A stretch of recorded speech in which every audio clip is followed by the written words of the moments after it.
भारतीय वायुसेना की ताकत और बढ़ाने के लिए फ्रांस से 3 राफेल विमान उड़ान भर चुके हैं। फ्रांस में भारतीय दूतावास ने तीनों विमानों का वीडियो जारी किया, जिसमें वो एयरबेस से उड़ान भरते हुए नजर आए। ये विमान यूएई के रास्ते भारत आ रहे हैं। वहां पर लैंड करने के बजाय हवा में ही इनमें ईंधन भरा जाएगा। इसके लिए यूएई के साथ भारत सरकार ने पहले से ही समझौता किया हुआ है। ये तीनों विमान बिना रुके आज रात करीब 10:30 बजे जामनगर एयरबेस पहुंचेंगे। ये तीनों विमान अंबाला में मौजूद गोल्डन एरो स्क्वाड्रन का हिस्सा होंगे। अभी भारत के पास 11 राफेल हैं और अब इन 3 और राफेल आने से संख्या कुल मिलाकर 14 हो जाएगी। सूत्रों के मुताबिक अगले महीने भारत को 7 से 8 राफेल और मिल सकते हैं, जिसके बाद भारत में राफेल की संख्या 21 हो जाएगी, जो किसी भी दुश्मन को तबाह करने के लिए काफी।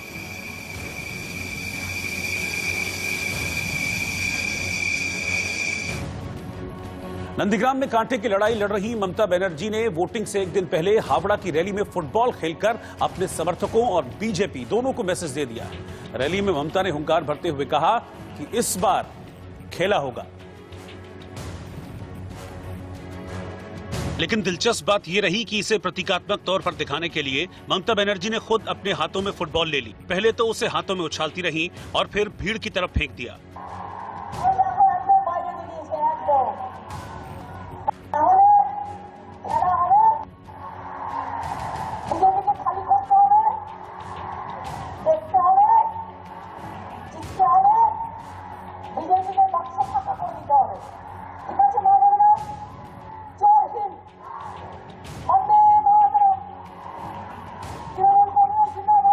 ममता बनर्जी हावड़ा के उलुबेरिया में पार्टी उम्मीदवार विदेश घोष के लिए प्रचार करने पहुंची थी, जो खुद फुटबॉलर रहे हैं। इसीलिए ममता ने अपना भाषण खत्म करते करते फुटबॉल का जिक्र किया और लोगों से पूछा कि क्या इस बार बंगाल में खेला होबे।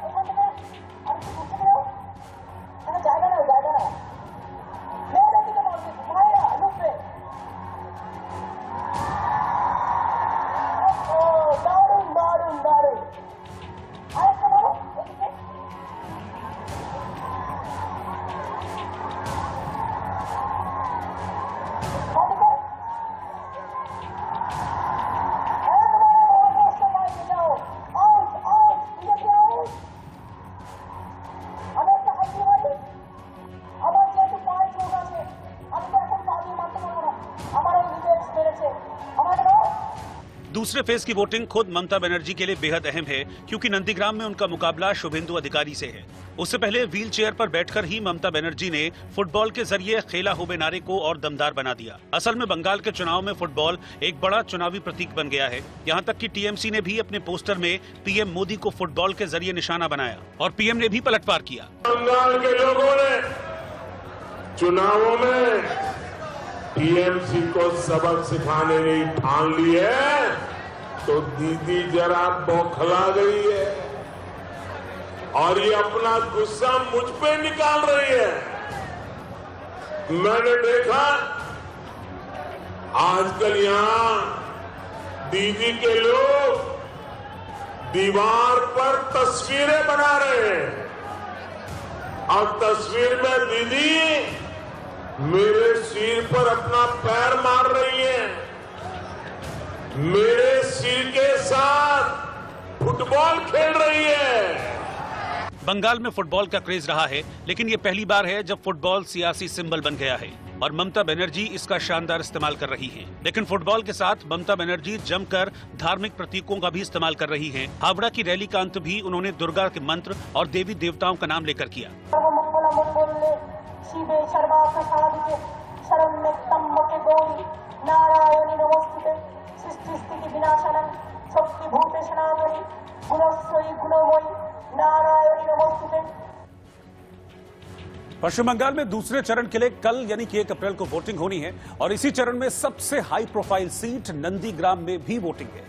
दूसरे चरण में बंगाल के 4 जिलों की कुल 30 विधानसभा सीटें हैं, जिस पर वोटिंग होने जा रही है। इनमें 9 सीटें पूर्वी मेदिनीपुर जिले की हैं, जबकि बांकुड़ा की 8 सीटों, पश्चिम मेदिनीपुर की 9 सीटों और साउथ 24 परगना की 4 सीटों पर मतदान होना है। पिछले चुनाव में इस इलाके में टीएमसी ने इन 30 सीटों में से 21 सीटों पर कब्जा जमाया था, लेकिन इस बार बीजेपी ने ममता बनर्जी के लिए मुश्किल बढ़ा दी।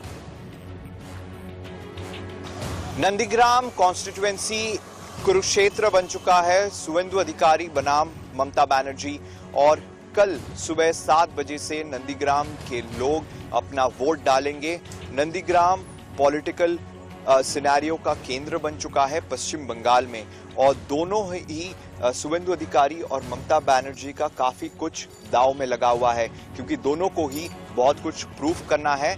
अगर ममता बनर्जी जीतती है तो डायरेक्ट उनका निशाना होगा केंद्र में कि उनको हल्के में लिया नहीं जा सकता, वो मास लीडर है। और वहीं शुभेंदु अधिकारी को ये प्रूफ करना पड़ेगा भारतीय जनता पार्टी को कि वो अभी भी नंदीग्राम में पॉपुलर हैं और लोग उनके साथ हैं। तो इधर ममता बनर्जी और शुभेंदु अधिकारी का पॉलिटिकल जो करियर है वो दांव में लगा है, क्योंकि नंदीग्राम एक कुरुक्षेत्र बना हुआ है। और सुरक्षा के मद्देनजर आपको बता दें कि 22 कंपनियां केंद्र सैनिक की यहाँ पे तैनात रहेगी नंदीग्राम में, दोनों ही ब्लॉक में 1 और 2 में, और जगह जगहों में सीआरपीएफ और लोकल पुलिस तैनात रहेगी। और ये काफी इंटेंस बैटल है ममता बनर्जी बनाम शुभेंदु अधिकारी का, जो कि शुभेंदु अधिकारी एक टाइम में टीएमसी में थे, ममता बनर्जी के बेहद करीब माने जाते थे, और वही 4 महीने पहले टीएमसी छोड़ के भाजपा में शामिल हुए। और वहीं ममता बनर्जी की अगर बात करें तो ममता बनर्जी नंदीग्राम में एक सिंबल है, उनका पॉलिटिकल करियर, उनका मुख्यमंत्री बनना, सब कुछ नंदीग्राम से ही हुआ था। चुनावी घमासान में ममता बनर्जी पूरी तरह से बीजेपी की जमीन पर खेलने की कोशिश कर रही है। बंगाल और खासतौर पर नंदीग्राम में हिंदू मतदाताओं को अपनी ओर रखने के लिए वो बार बार मंदिर भी गई और ब्राह्मण कार्ड भी खेला, लेकिन इससे आगे बढ़कर अब उन्होंने अपना गोत्र बता दिया। यानी ममता बनर्जी को पूरी आशंका है कि बीजेपी के जबरदस्त प्रचार से वोटों का ध्रुवीकरण हो सकता है, और ऐसे में उनकी कोशिश हिंदू समर्थकों को जोड़े रखने की है। शायद इसीलिए उन्होंने नंदीग्राम में अपने शांडिल्य गोत्र की भी जानकारी दे दी। त्रिपुरेश्वरी मंदिरे पुजो दिते गिয়েছিলাম, সেদিন আমার সাথে যারা ছিলেন তারা জানেন। আমাকে জিজ্ঞেস করেছিলেন পুরোহিত মশাই, মা তোমার গোত্রটা কি? আমি বলে ফেলেছিলাম মামাটি মানুষ গোত্র। আজকেও তিনি যখন আমায় জিজ্ঞেস করলেন, আমি বললাম দেখুন আমার তো একটা পার্সোনাল গোত্র আছে, সেটা সান্ডিল্য, কিন্তু আমি মনে করি আমার গোত্র মামাটি মানুষ গোত্র। ममता बनर्जी का असली नाम ममता बंदोपाध्याय है और गोत्र शांडिल्य है। बंगाल की राजनीति में अगर ममता बनर्जी को अपना पूरा परिचय देना पड़ रहा है तो यकीनन उसकी वजह बीजेपी है। लेकिन दिलचस्प बात यह है कि सार्वजनिक तौर पर अपना गोत्र शांडिल्य लिखने वाले केंद्रीय मंत्री गिरिराज सिंह ने ममता पर निशाना साधा। मुझे खुशी हुई कि दीदी मेरी समगोत्री हैं, लेकिन दीदी 10 साल में कभी इसके पहले बताई होती तो शांडिल गोत्र वाले और उनके रिश्तेदार आपके शासन में दुर्गा की मूर्तियों के विसर्जन में लाठियां नहीं खाते, कोर्ट के दरवाजे नहीं खटखटाते, रामनवमी में उनकी पिटाई नहीं होती। लेकिन आपने तो उस समय उनकी पिटाई की, अब गोत्र कह रही हैं। मुझे तो खुशी है, लेकिन मुझे दुख भी है कि आपके रहते गोत्र वाले और गोत्र वाले के संबंधियों पर, उनके जानने वालों पर, उनके मानने वालों को इस ढंग से दुख तकलीफ क्यों भोगना पड़ा। ममता बनर्जी, राहुल गांधी, इन लोगों का गोत्र है वोटर भगवान। जब वोट की जरूरत पड़ता है तो कभी मस्जिद, कभी मंदिर, कभी चंदन, कभी नवाज। असल में ममता नंदीग्राम में बीजेपी और शुभेंदु के दांव में फंसी हैं। बीजेपी ममता पर मुस्लिम तुष्टीकरण का आरोप लगा रही है, और यही वजह है कि ममता न सिर्फ मंदिर जा रही हैं, बल्कि ब्राह्मण और शांडिल्य कार्ड भी खेल रही हैं। लेकिन इस बार ममता दो तरफा घिर गईं, क्योंकि ओवैसी ने सवाल खड़े कर दिए। ट्वीट किया, हमारे जैसे लोगों का क्या होना चाहिए जो शांडिल्य या जनेऊधारी नहीं है, जो किसी विशेष भगवान के भक्त नहीं हैं, चालीसा या कोई दूसरा पाठ नहीं करते हैं। हर पार्टी को लगता है कि उसे जीतने के लिए अपने हिंदू होने का परिचय देना होगा। ये नियमों के खिलाफ है, अपमानजनक है और सफलता नहीं मिलने वाली है। यानी ममता के हिंदू कार्ड पर जहां बीजेपी हमलावर है, वहीं ओवैसी भी निशाना साध रहे हैं। ममता सभी हमलों से बेपरवाह फुटबॉल खेल रही हैं और दावा कर रही हैं कि बंगाल में खेला होबे। ममता बनर्जी ने अपना गोत्र बताया तो केंद्रीय मंत्री गिरिराज सिंह ने सवाल किया कि क्या शांडिल्य गोत्र रोहिंग्या और घुसपैठियों को भी मिल जाता है। जवाब टीएमसी सांसद महुआ मोइत्रा ने ट्वीट करके दिया और अपने इस ट्वीट में उन्होंने लिखा, केंद्रीय मंत्री गिरिराज सिंह कहते हैं कि ममता बनर्जी रोहिंग्या की वंशज है। हमें बात पर गर्व है और ये किसी चोटी वाले राक्षस का वंशज होने से बहुत बेहतर है। इस ट्वीट के जरिए उन्होंने गिरिराज सिंह पर, महुआ मोइत्रा जो कि टीएमसी की सांसद हैं, उन्होंने इस ट्वीट के जरिए गिरिराज सिंह पर निशाना साधा है। महुआ मोइत्रा के ट्वीट पर एक बार फिर से गिरिराज सिंह सामने आए। उन्होंने कहा कि जो कुछ उनके लिए कहा जाएगा वो ममता बनर्जी पर भी लागू होगा, क्योंकि दोनों का गोत्र एक ही है। मेरा गोत्र दीदी का गोत्र, जो मुझे गाली देगा वो दीदी को गाली देगा, जो दीदी को देगा वो मुझे देगा। मेरी तो समगोत्री हो गई थी। वहीं केंद्रीय मंत्री प्रकाश जावड़ेकर ने भी कहा कि बंगाल में ममता बनर्जी की जमीन खिसक चुकी है और इसीलिए अब वो गोत्र तक आ पहुंची। जावड़ेकर जी हमारे साथ हैं। जावड़ेकर जी, शांडिल्य गोत्र बता रही है ममता बनर्जी, चंडी जाप कर रही है, चंडी पाठ कर रही है जगह जगह। वो इसका मतलब है कि वो चुनाव हार रही है, ये वो समझ रही है और इसलिए अब जो भी सहारा मिले, डूबते तो डूबके को, डूबने वाले को तिनके का सहारा, ऐसी उनकी स्थिति है और इसलिए ये अब दांव नहीं चलेगा। ऐसा है, अगर आप गोत्र कहने वाले हो और जय श्री राम को विरोध करते हो, आप गोत्र कह रहे हो और आप दुर्गा पूजा पे विसर्जन को परमिशन नहीं देती, लाठीमार करती, तो ये जो सब चलता है लोग सब समझते हैं क्या ढोंग है, क्या सही है। सिर्फ प्रधानमंत्री जी की बांग्लादेश यात्रा पर भी सवाल खड़ा किया।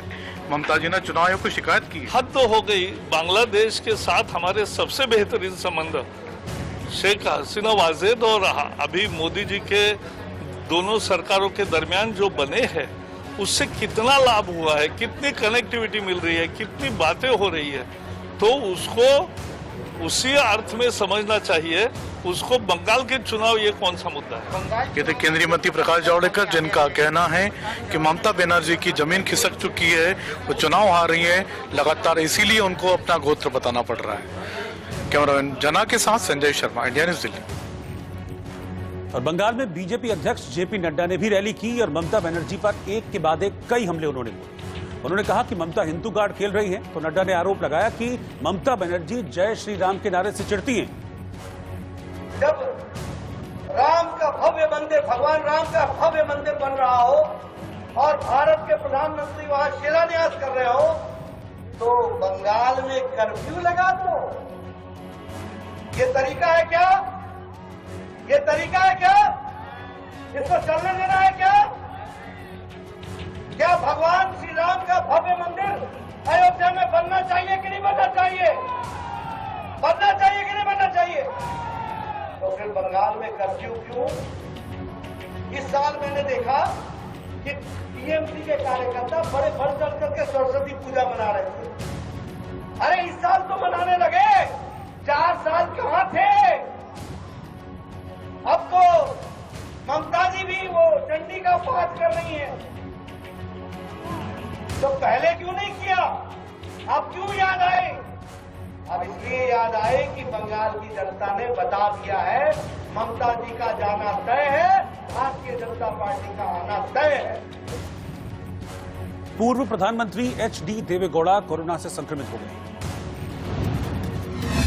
पूर्व प्रधानमंत्री एचडी देवेगौड़ा और उनकी पत्नी चेन्नम्मा दोनों कोरोना पॉजिटिव पाए गए हैं। पूर्व पीएम ने ट्वीट कर इस बात की जानकारी दी।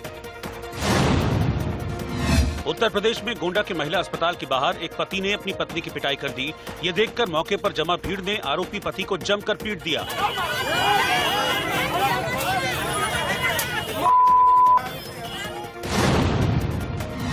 उत्तर प्रदेश में बस्ती के कोतवाली थाना इलाके में कुछ दबंगों ने दुकान में घुसकर दुकानदार की पिटाई कर दी। बदमाशों ने दुकान में तोड़फोड़ भी की।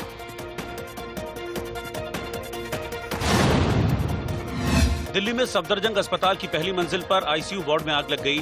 फायर ब्रिगेड ने कड़ी मशक्कत के बाद आग पर काबू पाया। यहां से 50 से ज्यादा मरीजों को सुरक्षित बाहर निकाल लिया गया। दिल्ली के कश्मीरी गेट इलाके में एक ट्रक फुटपाथ पर चढ़कर पलट गया। इस हादसे में 2 लोगों की मौत हो गई। उत्तर प्रदेश में बहराइच के मटेरा रेलवे स्टेशन इलाके में जंगली फल खाने से 6 बच्चे बीमार हो गए। सभी बच्चों को अस्पताल में भर्ती कराया गया, जहां सबकी हालत अभी खतरे से बाहर है।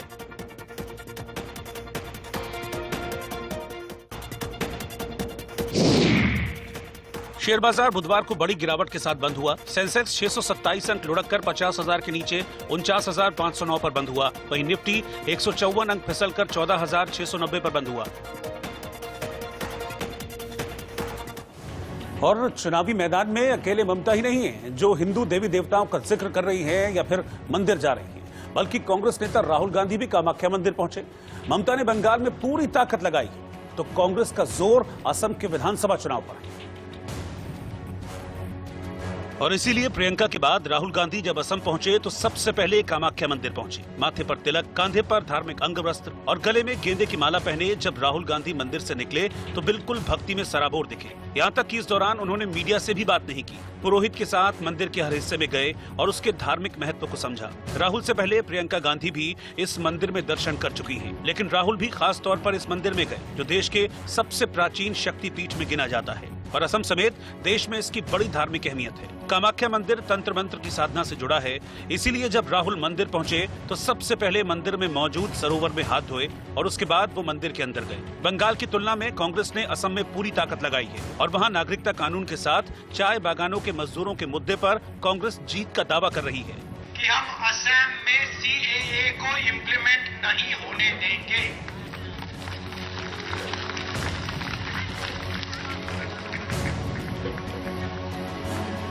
जिस चीज के लिए दीपांचल दास ने अपनी जान दी, उसको हम असम में कभी नहीं होने देंगे। सवाल ही नहीं उठता।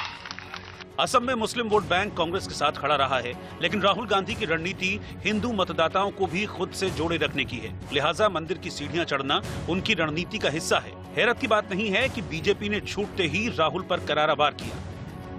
बरसों से असम के अंदर आतंकवाद होता था, गोलियां चलती थी, गुमराह नौजवान मारे जाते थे, पुलिस फोर्स के लोग मारे जाते थे, नागरिक मारे जाते थे, मगर कांग्रेस कुछ नहीं करती थी। उनको तो सबको लड़ाने में मजा आता है।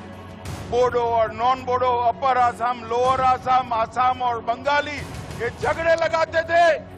असम में 27 मार्च को पहले दौर की वोटिंग हो चुकी है।